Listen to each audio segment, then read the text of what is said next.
consider. It's a famous specimen in 20th century philosophy and leads to a lot of different discussions and applications. But what it says is this sentence is false. This sentence is false. Now, what do you make of it? If someone were to come up to you and offer that, I mean, I can't even give you a contrived scenario where something like that would be said, but imagine somebody said to you, what I'm saying right now is false. Now, how would you reply to that? You'd say, well, doesn't it have to first be true in order to be asserted as false? In which case it couldn't be false. Haven't you just refuted yourself? Or what if he says, no, I haven't refuted myself. This sentence is false. You say, well, I'm not so sure I can even make sense of what you're saying there. Because you've either refuted yourself or this is nonsense.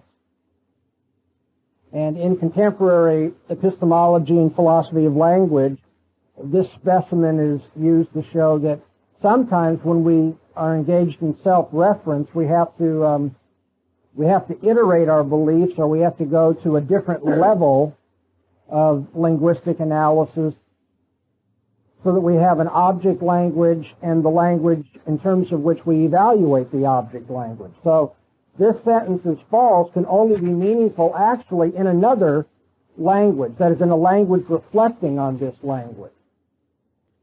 We're not going to get into all that. I'm going to use this, though, by way of analogy. What if the skeptic asserts, my challenge to any rational justification is not rationally justified?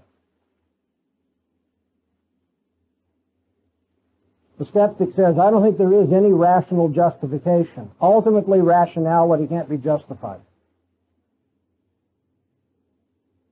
And I say, well, is what you're saying, when you claim that, when you say there is no rational justification for rationality, is that rationally justified? And the skeptic would have to say no, right? But now when he says no, it is not rationally justified when I challenge the idea that there's rational justification. Hasn't he ended up saying something like this sentence is false? I'm not now engaged in a discussion of meaning bearers and reference and language and all that. I'm asking about this whole notion of justification. When somebody says you can't justify rationality, and what I'm saying is not rationally justified, then we have the right to say, oh, well, then we can ignore you. Somebody says, here's what I'm saying, and I mean it with all my heart, and it's false. You say, well, if we take you at your word, it's false, and so, let's get on to the next candidate. You're wasting our time. The problem with the skeptic is he doesn't really want to be a skeptic. He wants to say, what I'm saying is false. Well, really, what I'm saying isn't rationally justified either, and what I'm saying is there is no rational justification for anything. And you say, okay, well then, since that's not rationally justified, if we're going to have a rational debate, we can ignore you. And the problem is the skeptic says, you can't ignore me, I'm going to keep asserting this. You haven't answered me yet. We say, you don't need an answer, because what you're saying is not rationally justified. The reason I'm playing this little skit out for you, or writing out the scenario, is that in apologetics, in essence, we're saying, if you want to play the reason-giving game, you're going to have to be a Christian. But I can't force you to play that game, and nor can I force you to keep coming in and out of the game. I mean, I can't force you or can't prevent you from playing your own little game of stepping into the arena, then stepping out, stepping into the arena, stepping out.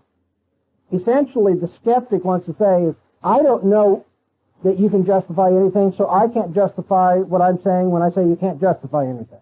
You say, okay, fine. So you're not in the reason-giving game. Now, anybody else want to play reason-giving? Anybody else want to argue? Well, you can't ignore me. And I say, well, you're making yourself ignorable. You're ignorable because every time you assert your position, you have to, if you're consistent, deny your position. And so when you deny your position, then we say, get out of here. We want to talk to people who want to argue and use reasons and so forth. You follow what I'm getting at? Now, some people would say, well, if your apologetic comes down to that, you haven't answered this guy, because you know what? He keeps coming in the door saying, you didn't answer me, you didn't answer me. I'll say, well, let me tell you something.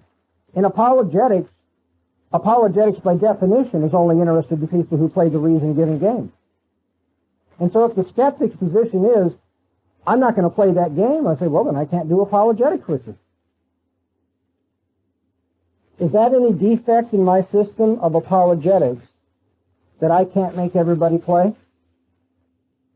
No. That'd be like saying Michael Jordan's not a very good basketball player because there are some people who refuse to get on the court with him. That shows he can't defeat them. Wouldn't that be an absurd? Well, now, so when somebody says to a transcendental presuppositional apologist, well, but the skeptic, you see, he can keep saying, you haven't answered me, because maybe there's no connection between what you consider rationally necessary and the real world. I can say, well, you either have to have a rational justification for saying that, or you're not playing the game. Now, if you want to get off the basketball court, our point is we can beat anybody who wants to get on the court. But if you don't want to get on the court, don't get on the court. It's no defect in my basketball playing that you refuse to play. Something else about skepticism in my